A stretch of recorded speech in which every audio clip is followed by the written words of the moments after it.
اعوذ باللہ من الشیطان الرجیم بسم اللہ الرحمن الرحیم۔ میدان زندگی میں نہیں بیٹھنے سے کام، میدان زندگی میں نہیں بیٹھنے سے کام، گر پاؤں ٹوٹ جائیں یہاں سر کے بل چلو، گر پاؤں ٹوٹ جائیں یہاں سر کے بل چلو، زندگانی کی حقیقت کوہکن کے دل سے پوچھ، زندگانی کی حقیقت کوہکن کے دل سے پوچھ، جوئے شیر و تیشہ و سنگے گراں ہے زندگی۔ السلام علیکم اسٹوڈنٹس، امید بخیر۔ آج ہم جماعت دہم کی درسی کتاب کے 5ویں سبق پرستان کی شہزادی کے صفحہ نمبر 35 اور 36 کی تشریح بما معنی و مفاہیم، خواندگی، سیاق و سباق و حوالہ جات کریں گے۔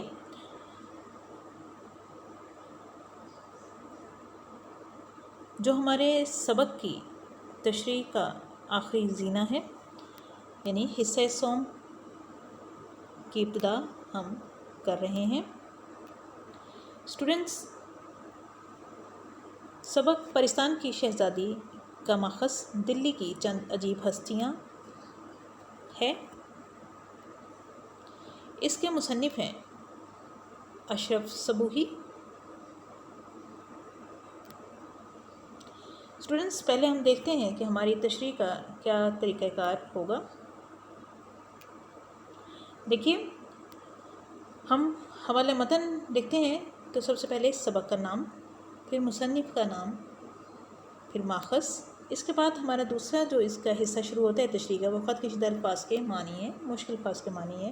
اس کے بعد ہم سیاق و سباق لکھتے ہیں کہ یہ جو پیراگراف ہے اس سے پہلے کہانی میں کیا ہو چکا ہے، اور میں ہمیشہ جو کہتی ہوں پھر رابطہ لائن کے ہم اضافہ کرتے ہیں، وہ ہوتی ہے کہ تشریح طلب پیراگراف سبق کے اختتام، درمیان یا آغاز سے لیا گیا ہے۔ تشریح جب شروع کرتے ہیں مصنف کا اسلوب لکھیں گے آپ، یہی اس کا اصل فن ہے، جس کی وجہ سے اس کا نام اردو ادب میں ہے۔ اس کے بعد فوراً بعد آپ اصل پیراگراف کی تشریح کی طرف آ جاتے ہیں۔ اس میں حوالہ جات بھی شامل کرتے ہیں موضوع کے مطابق، اور آخر میں اپنی بات کو مضمون کی طرح آپ وائنڈ اپ بھی کرتے ہیں، یعنی کہ الغرض وغیرہ کے نام سے۔ اسٹوڈنٹس، آپ کے سامنے صفحہ نمبر 35 اور 36 کے حوالے سے الفاظ کے معنی ہیں، آپ کی سہولت کے لیے یہاں پہ لکھے ہوئے ہیں۔ آپ اس کو یاد کیجیے اچھے طریقے سے، یقیناً آپ کر رہے ہوں گے، آپ ہدایات پر اچھے طریقے سے عمل کرتے ہیں۔ یہ معنی اچھے طریقے سے آپ یاد کیجیے، اور مزید تشریح کے ساتھ، خواندگی کے ساتھ ساتھ میں واضح کرتی چلی جاؤں گی۔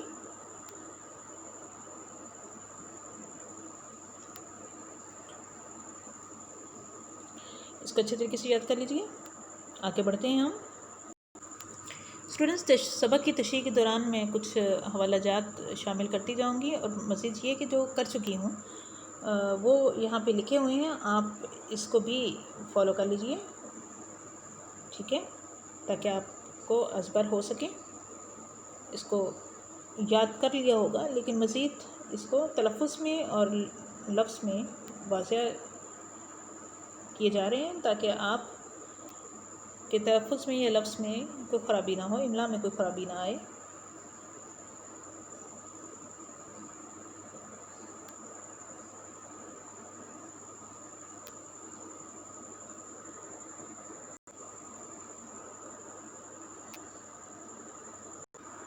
اسٹوڈنٹس، بڑھتے ہیں صفحہ نمبر 35 کی طرف۔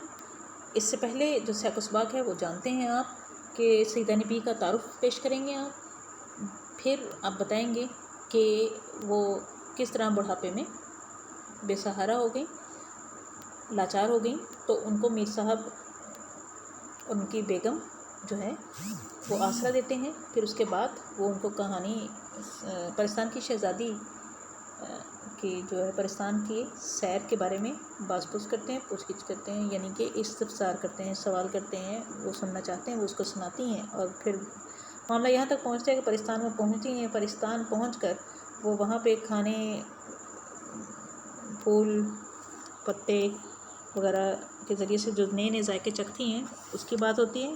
پھر آگے شہزادی کے کپڑے لائے جاتے ہیں جو اس نے یہاں اس کے خیال میں کسی نے نہیں دیکھے ہوں گے. سو اسٹوڈنٹس اسے آگے دیکھیے، صفحہ نمبر 35 شروع ہوتا ہے. سامان آ گیا تو بادشاہ بیگم بولی، بادشاہ بیگم یعنی بادشاہ کی بیگم بولی، لو بھی سیدہ نے، اب تم اپنا ہنر دکھاؤ، اب تم اپنی مہارت دکھاؤ. بہت تمہاری میں نے تعریف سنی ہے، لوگوں نے تمہاری بہت مدحت کی ہے، بہت لوگ تمہارے ہنر کے مداح ہیں. ہم بھی تو دیکھیں، ہم بھی تو جانیں، ہمیں بھی تو یہ خبر ہو کہ پرستان میں بھی تمہارا نام ہو جائے. ہم چاہتے ہیں کہ تمہارا پرستان میں بھی تمہاری تعریف کی جائے، لوگ تمہیں پہچاننے لگ جائیں تمہارے ہنر سے. سو یعنی کہ اپنا کمال دکھاؤ. میں یعنی کہ سیدانی بھی دل میں تو بہت پریشان ہوئی اور دل میں ہی اس نے کہا کہ یا اللہ، میں یہاں کیا کاریگری دکھاؤں، کہ میں یہاں اپنی کیا ہنر مند دکھاؤں، کیا مہارت دکھاؤں. کون سی جو وجہ ہے ٹانکوں کی، ٹانکیں یعنی کہ کڑھائی کے لیے استعمال ہونے والے مختلف جو طریقے ہیں، ڈیزائن جس سے بنتے ہیں، وہ ٹانکے جو ہیں وہ کون سی نئی قسم کے ہوں گے جو ان کے لیے نئے ہوں گے. مگر زبان سے کہا، دل میں یہ سوچا لیکن زبان سے کہا حضور اللہ مالک ہے. جناب محترمہ، اللہ ہی ہے مالک ہے. سو جو اس کے رضا میں ہوگا وہی ہوگا، اور وہی آبرو رکھنے والا ہے، وہی میری عزت رکھنے والا ہے. اللہ کرے میرا ہنر آپ کو پسند آئے. صبح ہونے دیجیے، صبح ہونے دیں. جو کچھ مجھے آتا ہے، مجھے جو کچھ آتا ہے یعنی کہ میرے ہاتھ میں جو بھی ہنر ہے، جو بھی کاریگری ہے، حاضر ہوں. میں آپ کی خدمت میں حاضر ہوں اور وہ کاریگری دکھاؤں گی، وہ کام کروں گی. وہ ہنس کر بولی، یعنی کہ مسکرا کر اس نے جواب دیا. کس نے؟ بادشاہ بیگم نے کہا سیدانی بھی، پرستان میں نہ دن ہوتا ہے نہ رات. بھئی یہاں تو نہ دن ہوتا ہے نہ رات، ہمارے ہاں اس کا کوئی خیال نہیں ہے. دن اور رات کی کوئی ہمارے ہاں تقسیم نہیں ہے. ایک ہی موسم ایک ہی وقت رہتا ہے. یہاں ایک ہی موسم یعنی بہار کا موسم رہتا ہے، اور ایک ہی وقت یعنی دن کا وقت رہتا ہے. تم جب چاہو، جب تمہارا دل کرے، کام شروع کر دینا. سیدانی بھی نے تعجب سے عرض کیا، حیرانی سے کہا، درخواست کی، تو کیا یہاں لوگ سوتے ہی نہیں؟ بھئی یہاں تو لوگ سوتے نہیں. ہم تھک جائیں تو سوتے ہیں تو ہمیں کچھ چین اور آرام اور بشاشت نصیب ہوتی ہے سیدانی بی کے خیال میں. لیکن بادشاہ بیگم کہنے لگی، یہاں سونے کا کیا کام بھئی؟ نیند پرستان میں نہیں آتی، نیند پرستان میں نہیں آتی. یہاں ہم ہر وقت کوئی نہ کوئی مشغلے میں مصروف رہتے ہیں. مشغلہ اسٹوڈنٹس کسے کہتے ہیں؟ ایسا کام جو فرصت کے اوقات کو گزارنے کے لیے اختیار کیا جائے، اسے مشغلہ کہتے ہیں. سو ہمارا مشغلہ تو 8 پہر یعنی کہ دن کے 8 پہر، دن کو 8 پہر میں تقسیم کیا جاتا ہے، 8 وقتوں میں تقسیم کیا جاتا ہے. سو ہم پورا دن ہی سیر سپاٹے یعنی سیر و تفریح میں مصروف رہتے ہیں.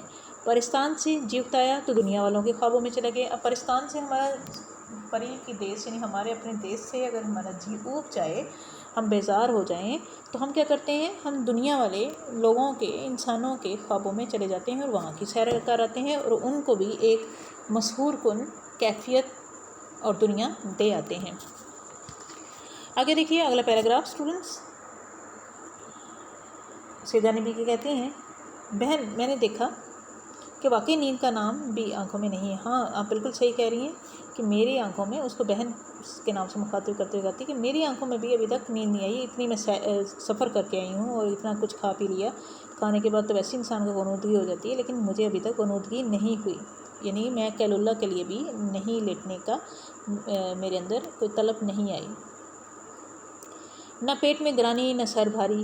نہ پیٹ میں گرانی یعنی کہ نہ سونے کی وجہ سے پیٹ میں بھی کوئی ایسی مجھے بوجھ محسوس نہیں ہو رہا کہ کھایا ہے اور ابھی ہضم نہیں ہوا. اور نہ سر بھاری ہے، اور نہ ہی نیند کے مارے میرا سر بھاری ہو گیا ہے کہ نیند جو ہے وہ مجھ پر طاری ہو گئی ہے.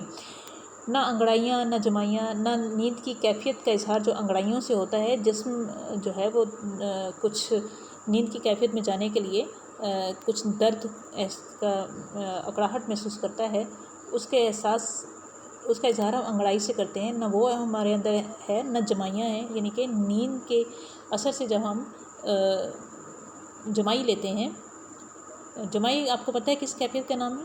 تو نیند طاری ہو جاتی ہے انسان پر، تو وہ اس کا منہ خود بخود ہی کھلتا چلا جاتا ہے اور ایک لمبا سا وہ سانس لیتا ہے. سو وہ کیفیت بھی میرے اندر نہیں ہے.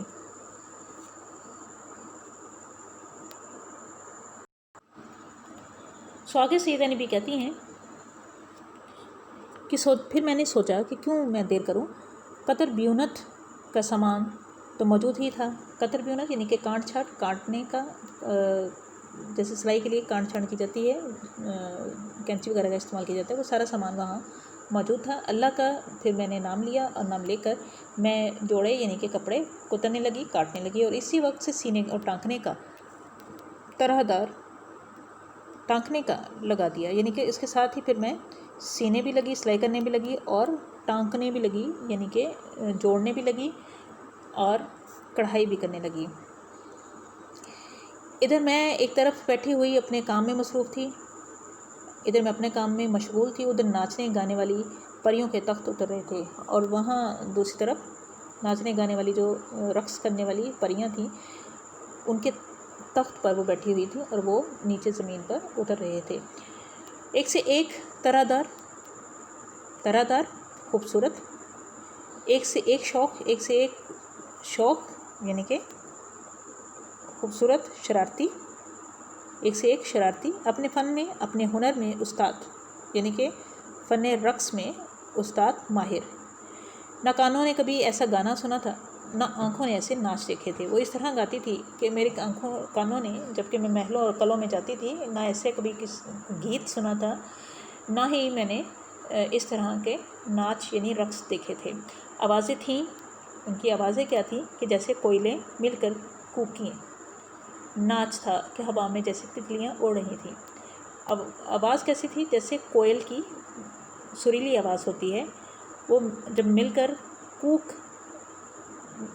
کی کوک کا وغا کرتی ہیں یعنی کہ کوکتی ہیں، ویسی ان کی آوازیں تھیں. اور ناچ کیا تھا؟ جیسے تتلیاں ہوا میں اڑ رہی ہوں. یعنی ظاہر ہے وہ پریاں تھیں، سو پر تھے ان کے، تو اس کو ایسا لگا جیسے تتلیاں ہی اڑ رہی ہیں. کیا پوچھتی ہو بیگم؟ بھائی میر صاحب کی زوجہ محترمہ، میں کیا تمہیں بتاؤں؟ تم مجھ سے کیا پوچھ رہی ہو؟ یہ کون سا قصہ ہے؟ بتانے سے میں قاصر ہوں. خدا کی قدرت کا تماشا تھا. کیا کہہ سکتی ہوں؟ بس یہ کہہ سکتی ہوں کہ اللہ کی قدرت تھی. یہ کوئی ہمارے انسانوں کے بس کی بات نہیں ہے جو میں نے وہاں منظر دیکھا. لیکن مجھے تو اپنی فکر تھی، مجھے اپنا خیال تھا کہ کہیں جلدی کام نپٹے اور چھٹکارا پا کر گھر جاؤں. مجھے اپنی فکر تھی میں کام جلدی نپٹے، کام جلدی ختم ہو اور میں یہاں سے نجات پا کر اپنے گھر، اپنے دیش چلی جاؤں. ذرا کی ذرا آنکھ اٹھا کر دیکھ لیتی، بس کبھی کبھی تھوڑے لمحے بھر کے لیے میں آنکھ اٹھاتی اور یہ ناچ اور رقص اور گانا دیکھ لیتی اور پھر اپنی سوئی چلانے لگتی. سوئی جس سے سلائی بھی ہوتی ہے اور کڑھائی بھی ہوتی ہے، سو وہ اپنے یہ اس میں آلہ ہے سوئی، سو وہ چلانے لگتی، یعنی اپنے کام میں مگن ہو جاتی.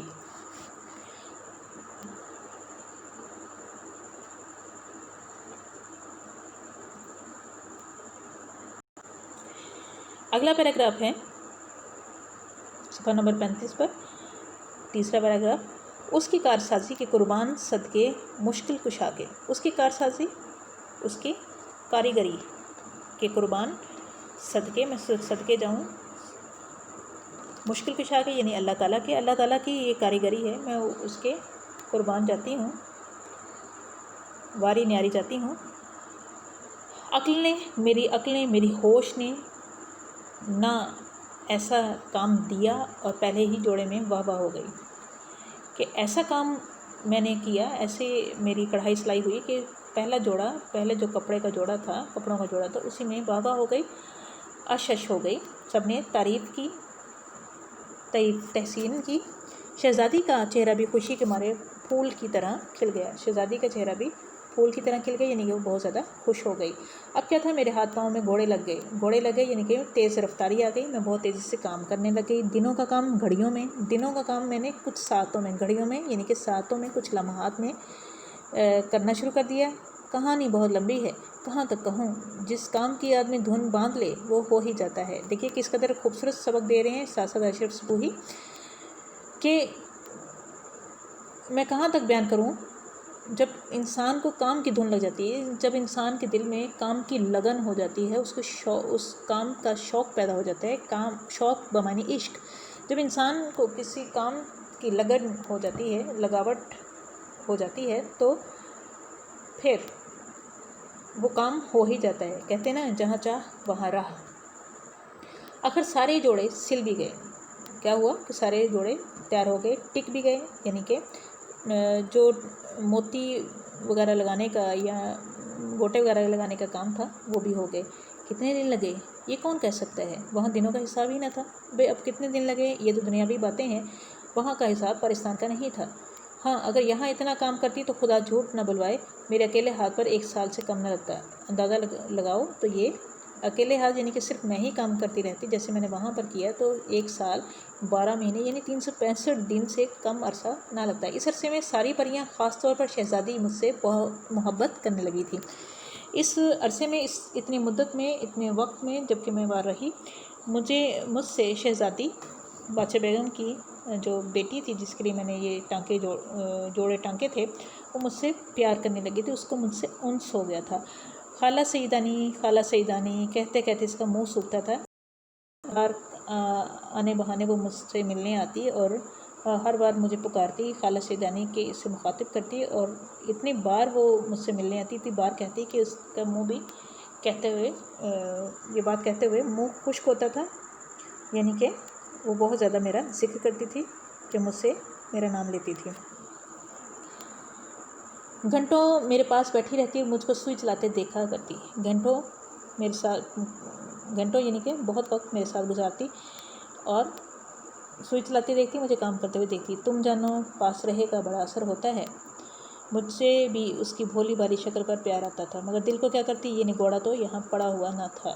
گھر کی یاد چین نہیں لینے دیتی تھی. ہائے، اپنا کھنڈلا پرستان میں بھی نہیں بھولا.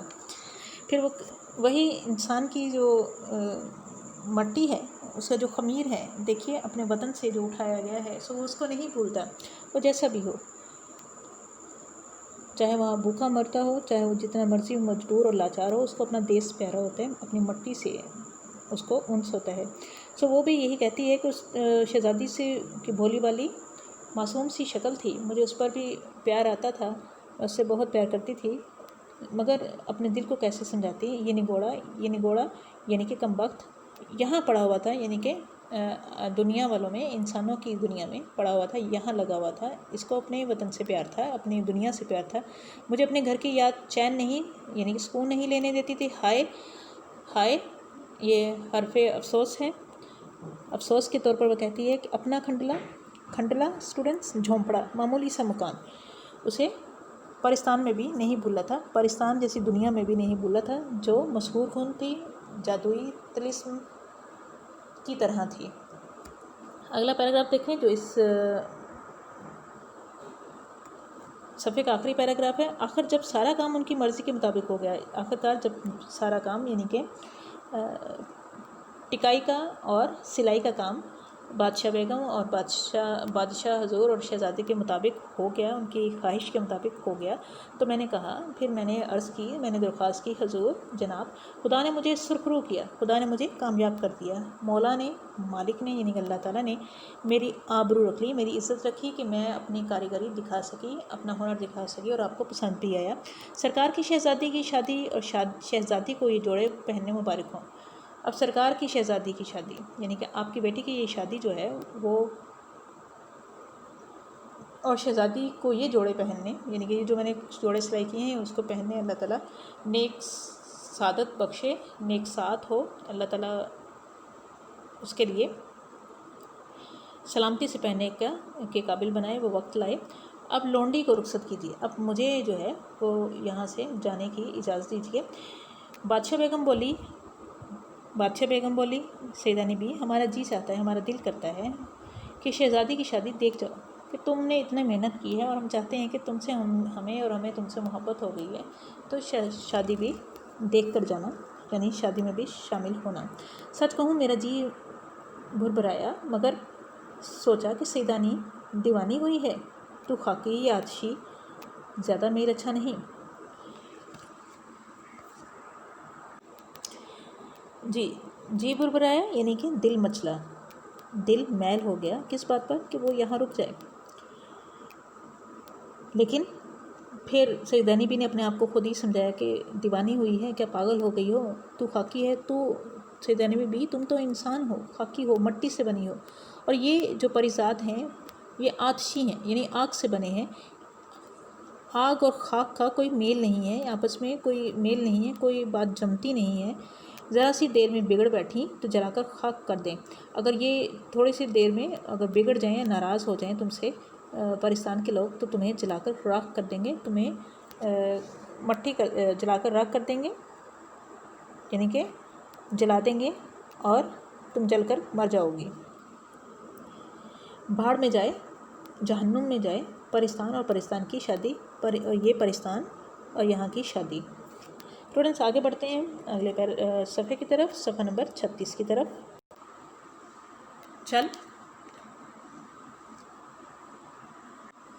چل اپنے گھر چل اور ہاتھ جوڑ کر عرض کیا، اپنے آپ کو سمجھایا کہ چل یہاں چھوڑ یہاں کی جگہیں اور اپنے گھر چل، اور ہاتھ جوڑ کر عرض کیا، درخواست کی، شہزادی کی شادی آپ کو جمجم نصیب ہو، شہزادی کی شادی آپ کو آپ کے نصیب میں ہو، اللہ تعالیٰ یہ دن یہ سعادت آپ کو دکھائے، آپ اس میں بار بار حصہ لیں، جمجم بار بار۔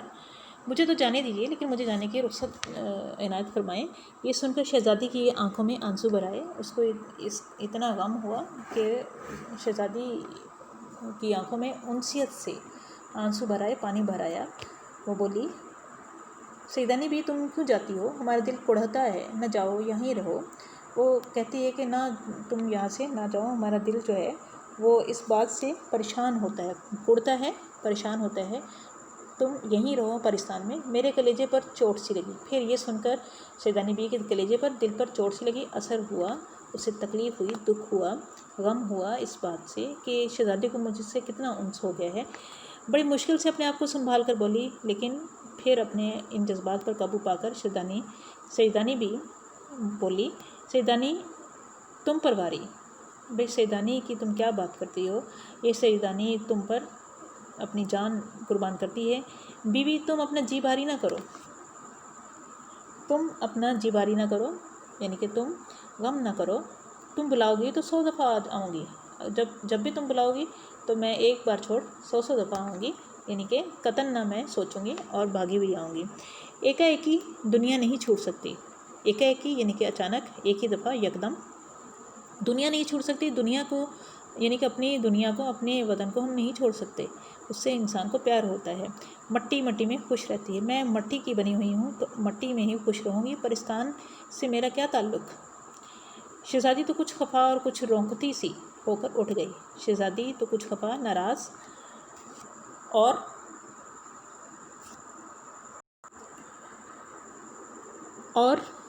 رونقتی یعنی کہ رونے والی سی صورت، روتی ہوئی ہو کر اٹھ گئی، چلی گئی۔ بادشاہ بیگم بولی، اچھا بی سیدانی تمہاری مرضی، ٹھیک ہے سیدانی بی تمہاری مرضی ہے، اس میں جو تمہاری رضا ہے اس میں خوش رہو، جاؤ خدا حافظ، ہم تمہیں اجازت دیتے ہیں، جاؤ اللہ کے حوالے، اللہ کی حفاظت میں۔ اور اسی کلموہے یعنی کالے منہ والے، اور اس کو ایک گالی کے طور پر بھی اسٹوڈنٹ استعمال کرتے ہیں، یہ صلوات بھی ہے، صلواتیں جب سناتے ہیں تو اس میں کہتے ہیں ارے بے کلموہے یعنی کہ کالے منہ والے، تو یہاں پر وہ استعمال ہوا ہے کلموہے یعنی کہ کالے منہ والے،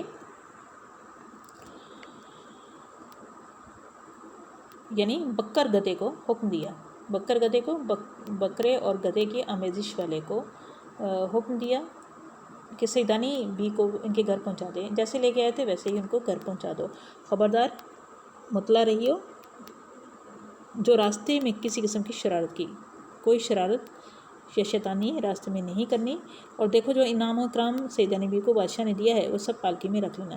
پھر وہ کہتا ہے کہ اس کو مزید نصیحت کرتی ہیں، تاکید کرتی ہیں کہ جو بادشاہ نے کس کو دیا ہے، سیدانی بی کو انعام و اکرام، تحفے تحائف جو دیے ہیں، جو اس کی کام سے خوش ہو کر اس کو عطا کیے ہیں، وہ بھی پالکی میں یعنی میں ڈولی میں رکھ دینا۔ اگلے پیراگراف کی طرف پڑھتے ہیں اسٹوڈنٹس۔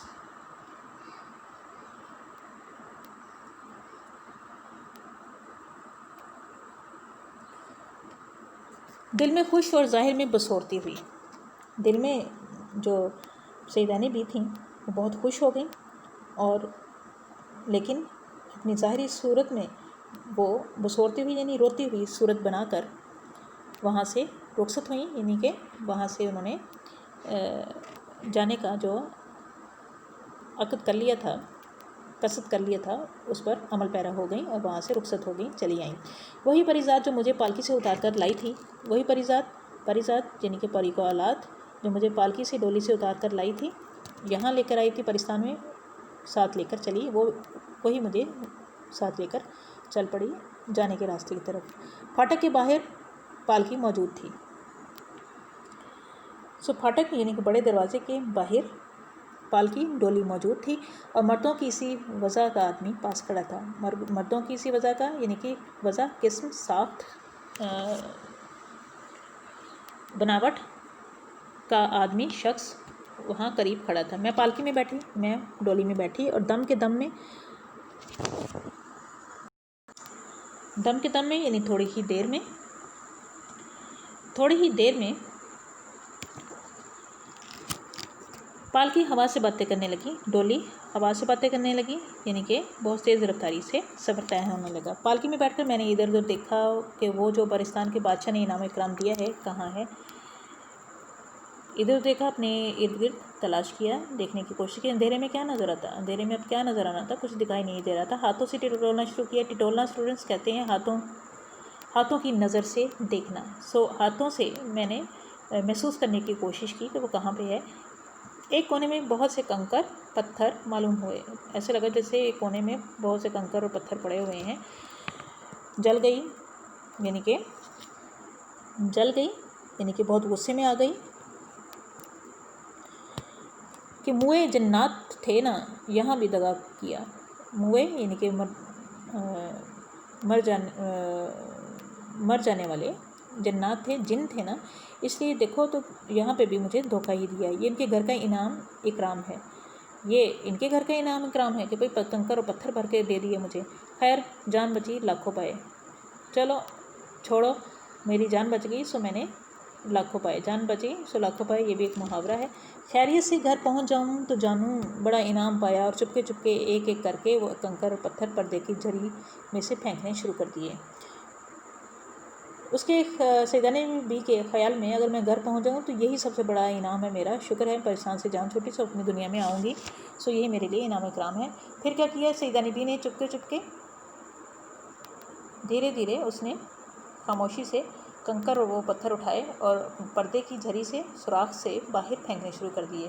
سفر کے دوران ہی اس نے باہر پھینکنے شروع کر دیے۔ قاعدہ ہے کہ خوشی میں راستہ جلدی کٹ جاتا ہے۔ دیکھیے پہلے جب وہ سفر پر روانہ ہوئی تھیں تو ان کو راستہ طویل لگا تھا، لیکن اب وہ ایک اور یہاں پہ زندگی کا ایک قاعدہ جو ہے وہ کوٹ کرتے ہوئے چلی جا رہی ہیں اسٹوڈنٹس، ہمارے لیے کس قدر بہترین جو ہے وہ باتیں ہیں کہ قاعدہ ہے، اصول ہے، طور طریقہ ہے، دنیا کا اصول ہے کہ خوشی میں جب خوشی انسان کو ہوتی ہے تو راستہ بھی جلد کٹ جاتا ہے، بسر ہو جاتا ہے، طے ہو جاتا ہے۔ آنکھ بند کرتے میں گھر آ گیا، بھئی ادھر میں نے آنکھ جھپکی، ادھر میں گھر پہنچ گئی۔ ڈیوڑی میں پالکی رکھی گئی، ڈیوڑی دروازے سے کے بعد اور صحن سے پہلے جو جگہ چھوڑی جاتی ہے اسے ڈیوڑی کہتے ہیں۔ چراغ جل رہا تھا، وہاں ڈولی رکھی گئی تو دیکھا کہ چراغ جل رہا تھا، دیا روشن تھا۔ روشنی کے لیے میں نے پردہ الٹا یعنی کہ پردہ اٹھایا اور چراغ کی جوت جو پڑی، چراغ کی جوت کہتے ہیں روشنی کو،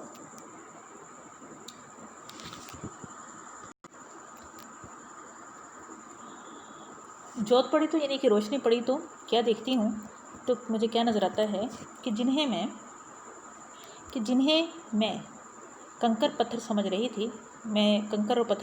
تھی، جواہرات ہیں، ہیرے ہیں، بڑے بڑے تو میں نے سب پھینک دیے تھے، جتنے بڑے میرے ہاتھ میں پہلے آئے تھے سو وہ تو میں نے راستے میں ہی پھینک دیے تھے، 2-4 ننھے سے باقی تھے، چھوٹے سے 2-4 باقی تھے۔ سر پیٹ لیا کہ اتنی دولت کھوئی، میں نے سر پیٹ لیا کہ اتنے سارے میں نے جو جواہرات تھے، ہیرے تھے، وہ میں نے خود ہی پھینک دیے۔ نگوڑی کا مطلب پہلے بھی میں نے بتایا اسٹوڈنٹس کیا ہے، منحوس، نکمی۔ نگوڑی منحوس، نکمی، پھینکنے کی کیا ضرورت تھی؟ اپنے آپ سے مخاطب ہوتی ہے، ارے بھئی نکمی، یہ ہیرے جواہرات پھینکنے کی کیا ضرورت تھی، ایسا ہی تھا، اگر ایسا ہی تھا تو گھر آ کر پھینک دیتی، تو اتنی کیا جلدی تھی کہ تم نے راستے میں پھینک دیے۔ لیکن کیا کرتی، ظاہر ہے اسے اصل میں سیدہ نبی کو غصہ تھا، غصے کی تلملاہٹ میں انسان کو کچھ سوچتا نہیں ہے، سو اس نے اس غصے کی تلملاہٹ میں وہ وہیں پہ پھینک دیے۔ لیکن یہاں پہ کیا کہتی ہے، لیکن بہن تقدیر کی کھوٹ کہاں جاتی ہے؟ تقدیر میں اگر آپ کے یہ لکھا ہو، یہ نقصان لکھا ہو، تو پھر وہ کیسے مٹ سکتا ہے؟ تقدیر کا لکھا تو پورا ہو کر رہتا ہے۔ نصیب میں تو پتھر بھی نہ تھے۔ اب دیکھیے، اگر میں پتھر ہی سمجھ رہی تھی تو پتھر بھی میرے نصیب میں نہیں تھے کہ میں وہ پتھر ہی اپنے گھر لے آتی، وہ بھی میں نے وہیں پھینک دیے، چاہے وہ ہیرے جواہرات تھے، ہیرے، لال، زمرد کیوں ملتے؟ سب پتھر بھی نہیں تھے نصیب میں، تو پھر یہ ہیرے، لال اور زمرد جو سبز رنگ کا پتھر ہوتا ہے، لال وغیرہ، یہ کیسے مجھے ملتے جب پتھر بھی قسمت میں نہیں لکھے ہوئے تھے؟ انسان اپنی قسمت کا، تقدیر کا لکھا ہی پاتا ہے۔ ایک ایک پیر من کا بھر کا ہو گیا، یعنی کہ چلنا مشکل ہو گیا۔ صرف 4 نگینے رہ گئے تھے، صرف 4 جو ہے نگینے رہ گئے تھے، نگ ہیرے جواہرات رہ گئے تھے، وہی لے کر بڑی مشکل سے اتری، وہی میں نے لیے، اور حالانکہ اس کا کوئی بوجھ وزن نہیں تھا، لیکن چونکہ کھو دیا تھا، نقصان ہو گیا تھا، اس لیے بڑی مشکل سے ڈولی سے اتری۔ گھر میں پہنچی، جو گھر میں داخل ہوئی تو بونٹ پلاؤ یعنی کہ سبز چنوں کے چاول جو پک رہے تھے، جو دم پر چھوڑ گئی تھی۔ دم کا مطلب ہوتا ہے اسٹوڈنٹس، آخری لمحات میں چاول ہوتے ہیں، جب وہ مزید جو اس میں کمی رہ جاتی ہے، کسر رہ جاتی ہے، وہ گلنے میں وہ پوری ہو جاتی ہے۔ یہ کچھ منٹ کا ہی دم ہوتا ہے۔ بڑی بھی پکانے والی مغرب کی نماز پڑھ کر دعا مانگ رہی تھی۔ بڑی بھی کون تھی؟ جی، ملازمہ جو کھانا پکاتی تھی، وہ مغرب کی اس نے نماز پڑھ لی تھی۔ سورج غروب ہوتے ہی جو مغرب کی نماز کا وقت ہوتا ہے، وہ اس نے نماز پڑھ کر آخری جو کام تھا وہ دعا کا تھا، سو وہ دعا مانگ رہی تھی۔ دعا مانگ چکی، جب انہوں نے دعا کو مانگ لی تو انہوں نے پوچھا، بیگم کیا راستے میں سے الٹے پاؤں آ گئی؟ خیر تو ہے؟ کہ بیگم یعنی کہ سیدانی جی، کیا راستے میں سے ہی آپ واپس آ گئی ہیں؟ واپس آ گئی الٹے پاؤں، یعنی واپس آ گئی ہیں، خیر تو ہے بھئی، خیریت ہے کہ تم قلعے میں کیوں نہیں گئیں؟ میں نے دل میں سوچا، لیجئے، یک نشد دو شد۔ دیکھیے، ایک نہیں بلکہ 2 مصیبتیں۔ پرستان میں خدا معلوم کتنے مہینے لگ گئے، اور یہاں ابھی چاولوں کو دم بھی نہیں آیا۔ کہ پرستان میں پتہ نہیں مجھے کتنے مہینے لگ گئے، کئی دن لگے، نہ جانے سال گزر گیا، اور یہاں تک ابھی تک تو چاولوں کو دم بھی نہیں آیا، یعنی کہ چاول بھی تیار نہیں ہوئے۔ اور بڑی بی سے بولی، ان سے مخاطب ہو کر کہا، ہاں بھی بھوک لگی ہوئی تھی۔ ان کو کیا جواب دیا؟ ہاں بھی، جی ہاں محترمہ، مجھے بھوک لگی ہوئی تھی، اور کچھ جیت بھی ٹھیک نہیں تھا، اور کچھ دل بھی کچھ خاص نہیں تھا، طبیعت کچھ ٹھیک نہیں تھی۔ راستے ہی سے میں واپس پلٹ آئی، اب انشاءاللہ کل جاؤں گی، اب اگر اللہ نے چاہا تو پھر میں کل جاؤں گی۔ دیکھیے نیچے ماخذ موجود ہیں، دہلی کی چند عجیب ہستیاں۔ اسٹوڈنٹس، آج کا ہمارا سبق کا تیسرا جو حصہ ہے، حصہ سوم مکمل ہوتا ہے۔ اس کے ساتھ ہی آپ کے سبق کی تشریح متن بھی مکمل ہوتی ہے۔ اسٹوڈنٹس، اچھے طریقے سے آپ اس کی تشریح کیجیے، حوالہ متن کچھ میں نے آپ کو دیے ہیں، مزید آپ تلاش کریں گے، یقیناً آپ اس میں ماہر ہیں، سو اچھے طریقے سے اس کی تشریح کیجیے گا۔ اور تشریح کے طور پر جو آخری پیراگراف ہے وہ آپ اپنی کاپی پر تحریر کریں گے۔ میں پیراگراف دے رہی ہوں آپ کو، سو اسٹوڈنٹس آپ اس کو ضرور نوٹ کیجیے گا۔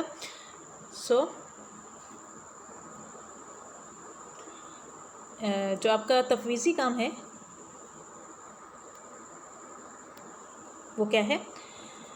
مشرہ سبق کی روشنی میں، یعنی کہ تشریح کیے ہوئے سبق کی روشنی میں مشقی سوالات کے جوابات کتاب پر ہی نشان زد کریں۔ آپ نے کتاب کے متن میں یہ دیکھنے ہیں، جہاں جہاں اس کا جواب ہے وہاں پہ نشان زد کر لیجئے، سوال نمبر لکھ دیجئے۔